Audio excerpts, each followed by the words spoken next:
Hello and welcome to another free code session. My name is Jason Bach and I stopped stumbling with this. So, so yay, that's good.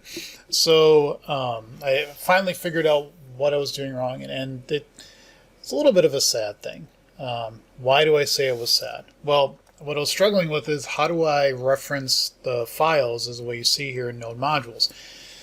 Yes, people are like, oh, you could use gulp or webpack or do all these things, and I'm like, they're right there. Can't I just reference them? This is not meant to be a huge demo. It's just, what I really want to show is just how faster or slower one is over the other.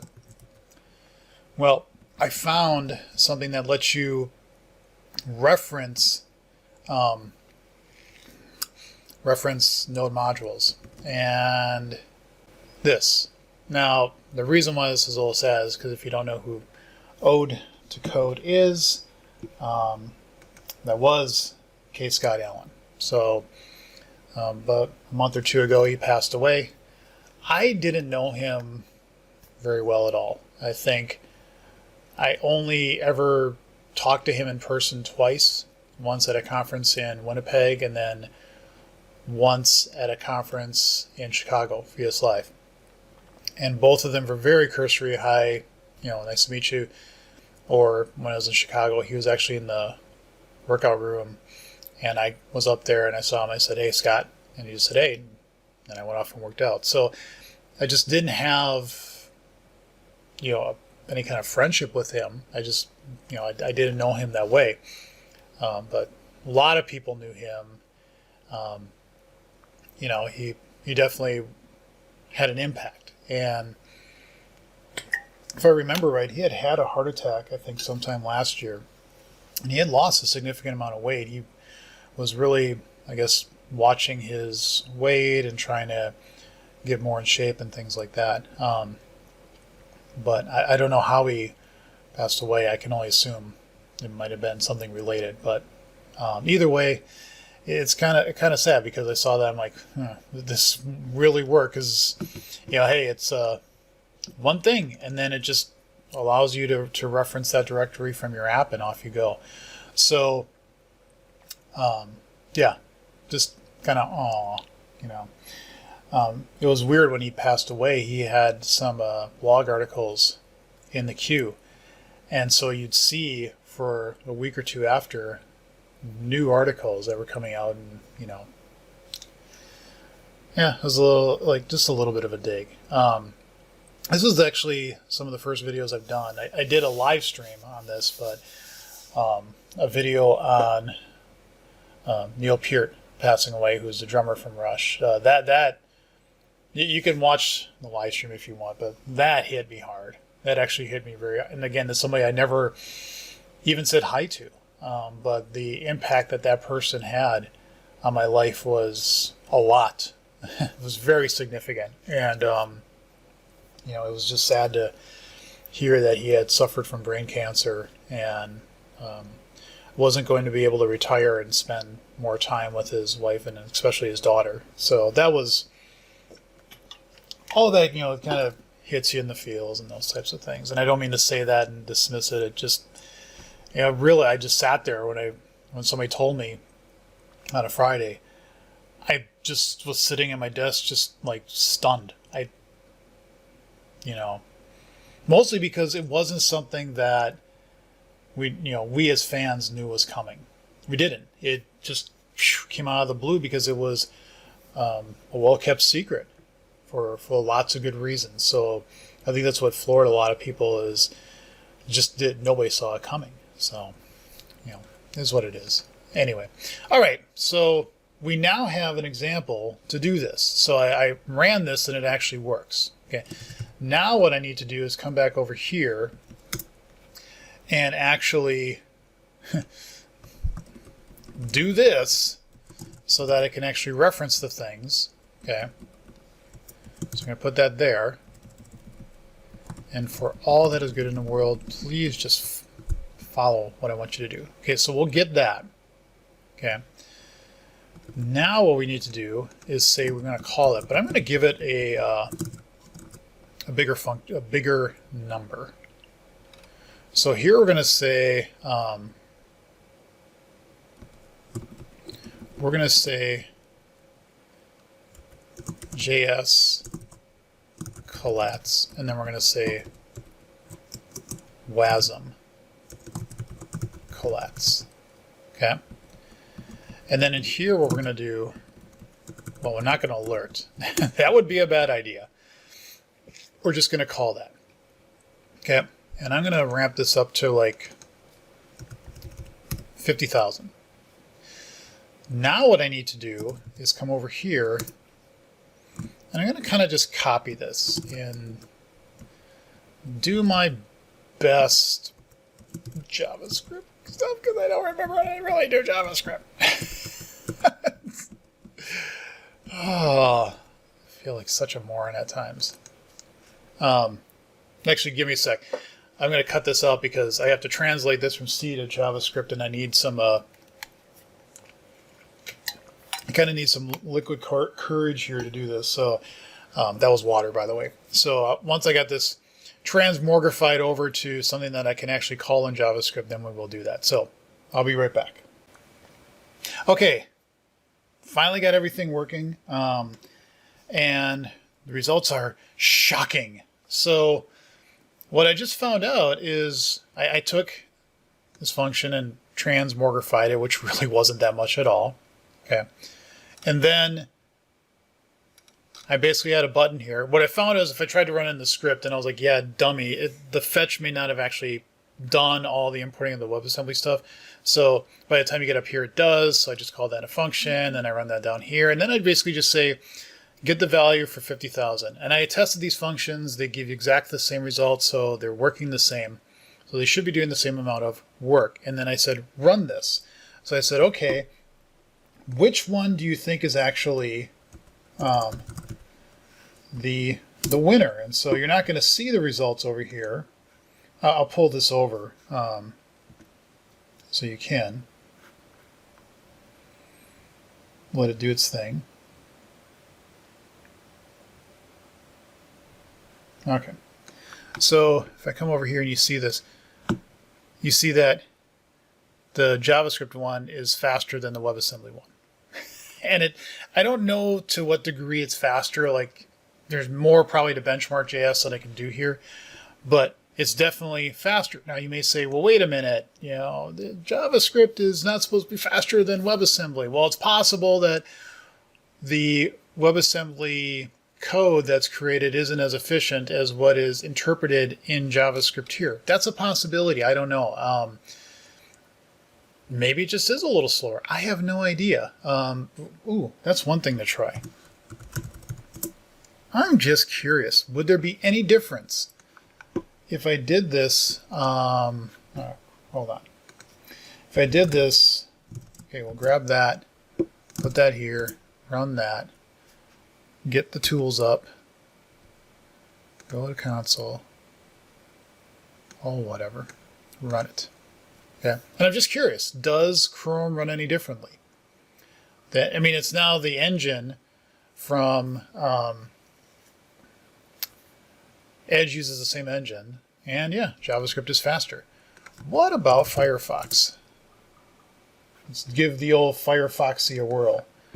Come over here. Come on. You can do it. You can come over here. It's okay. Run that, and we'll get the tools up. Go to the console. Run. And we'll see if it's any better or worse here.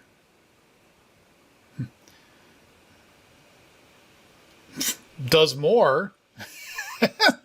That's interesting. JavaScript's still faster. Again, not what's the difference? If I remember all the statistic things, if I say, and I'll just cut it here, 3874 minus 4101 divided by 4101, is that? So it's about 5% difference. And for something like this, you would never notice as a user the difference between the two. But what have I just shown? On my computer, in 3 browsers, the difference in this implementation is this. It does not mean that it would be the same for everybody. It does not mean that JavaScript is always going to be faster than WebAssembly. It's one of those things that it's an interesting thing to show, but there are other examples I've seen from people, and I actually use them in my demos to show, hey, this is much better if you run it in WebAssembly than in JavaScript. Okay, so for what it's worth. Okay, so I think that was a lot of babbling I had done before. Let's go back over here to Blazing the Web, and let's get our updates in. Now, are you going to... Doesn't look like good. It's smart enough to not include no modules. I must have that in my... I'm curious. If I come back over to here, and I go into this, and I say find node mod. Yeah, it ignores it. Okay, which is good. That's what it should do. All right. Okay, cool. So we've got that done now. So let's come over here and make sure started from scratch, sort of. Added benchmark.js testing.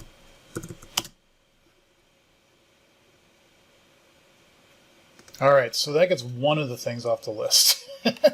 And oddly enough, that was probably the easiest one. Sort of. Okay, so now we want to make the web components thing. Okay.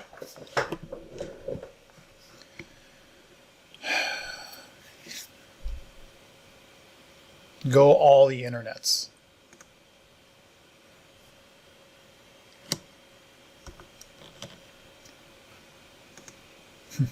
Blazor in more depth. See, I was watching the Steve video, and some of the things that he was talking about. So the other half of the video was, I think his name is Ryan Nowak or something like that, who was writing the compiler for Blazor, and it was interesting because even as somebody who loves Roslyn, I found that I was like, I just didn't find it all that interesting, but I kind of did. The thing that makes me that I'm kind of curious about is one of the things that Steve said in the beginning of his talk is JavaScript interop should really not happen until you do on after pre-render or on after render, whatever that method is. And I said to myself, wait a minute. If that's true, could you make an analyzer that says if you ever try to use the JS interop thing that's injected into your component in any of the other methods, you should just warn them and say, hey, you may not want to do this. I put that on the Gitter channel, and some people said that's not entirely true, that you could have some cases where you might be able to do JavaScript interop in your component. But when I was watching Steve's video, I'm like, I thought he said that you shouldn't do that at all. That just is something you shouldn't do. So I'm like, but then the more of the point is, if this is something that an analyzer could do, then how do analyzers work with Blazor? I mean, because the Blazor compiler actually creates C# code at the end of the day. And then apparently C# then actually the compiler will compile that. So if I wanted an analyzer for that, would that actually work? Like, as you're writing your Razor files, is that, like, I've never looked in the obj folder in the output to see if they're doing stuff and putting it there, and then you could actually analyze that code and say, yes, you're doing something that you shouldn't be doing. I don't know. I haven't looked at that. That was just a thought. Anyway, let's just dive into this and show some humility and show my stupidity. Because we are going, well, for a little bit, we're going into uncharted territory. So we're going to say add, new project, and we want a Razor class library. Okay. We're going to call this Blazing the Web, Web Components. Good a name as any. If I remember what he said, I was watching his video, is we do not want to support pages and views. We just don't need that for this. Okay. So we're going to create. All right. And you notice here that I have example JS interop. Yeah, that's great. Wonderful. Thank you for doing that. Okay. The thing that I wanted to do, though, is if I come back here and go into my copied folder, is that we want to really pull in. Well, we're going to have to say we have a dependency. We have a dependency on core. Okay? Which is fine. This should be... Oh, God, please.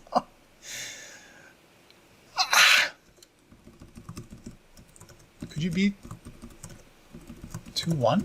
Is that possible? If I made you 2-1, is it going to be a big deal?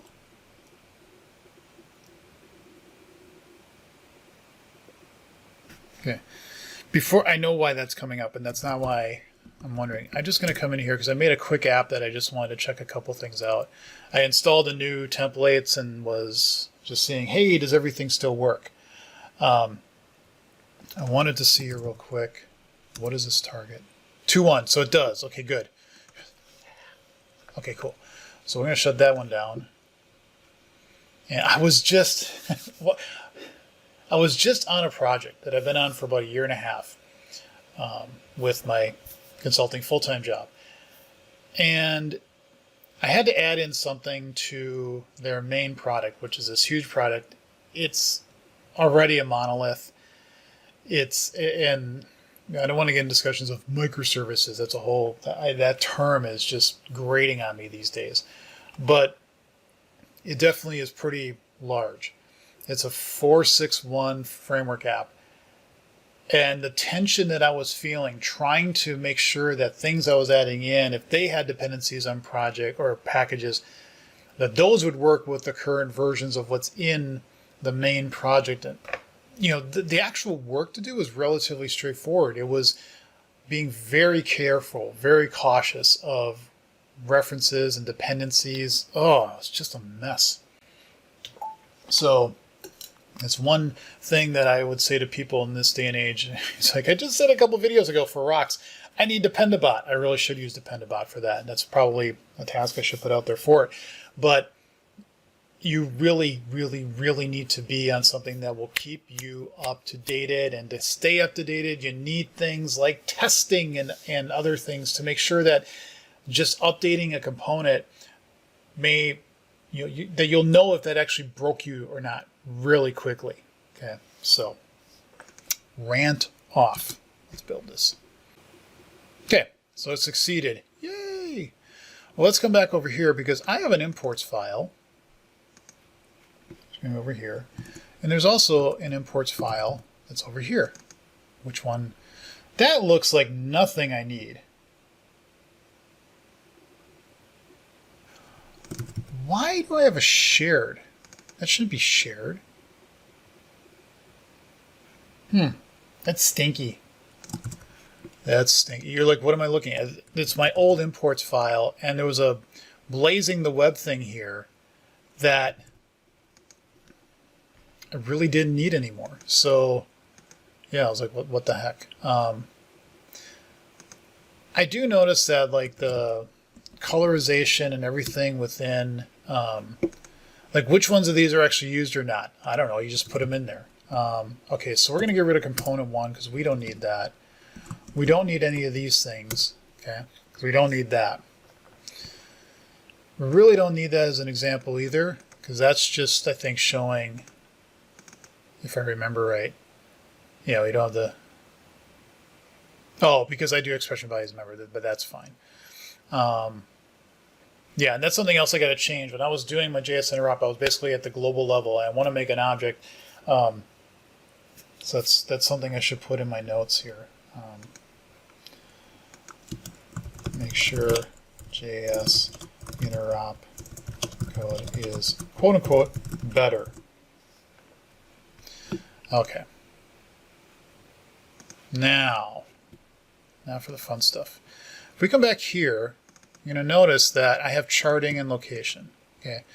The index file will actually be in the main projects, but these need to be in my Blazing the Web, Web Components, put them there.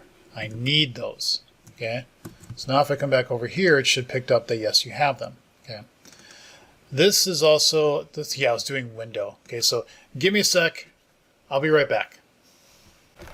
Okay, I'm back. So I just, instead of it being at the window object, which is just messy and ugly, do this instead. So that's the intent, is to have something, and then I'll do charts.update chart and geolocation.whatever. Okay, so a little cleaner. All right. So anyway, got those in there now. Come back over here. Why did you do the temp?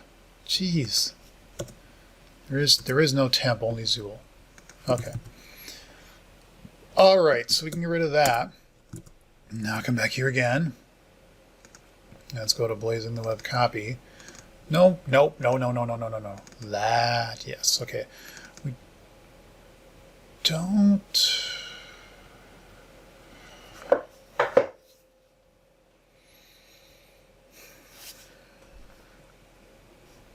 Calling these pages are really a kind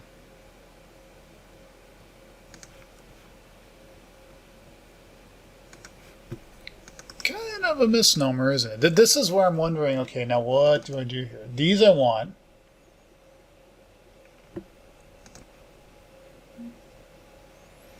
I probably don't want that though. I probably want to keep that there.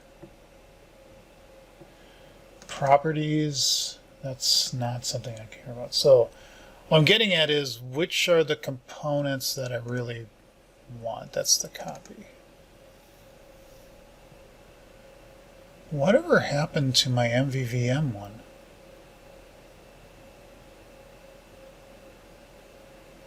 Oh, yeah, I know where that went. Yes, I do. That went, if I remember right, across, X. Yeah, memories. Oops. No, because I put my stuff in JBock. And I did,